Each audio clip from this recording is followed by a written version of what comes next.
ठीक है कितना में रखे इतने इंज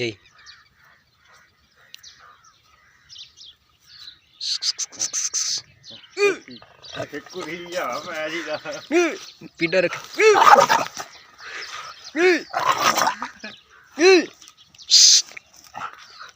करा करा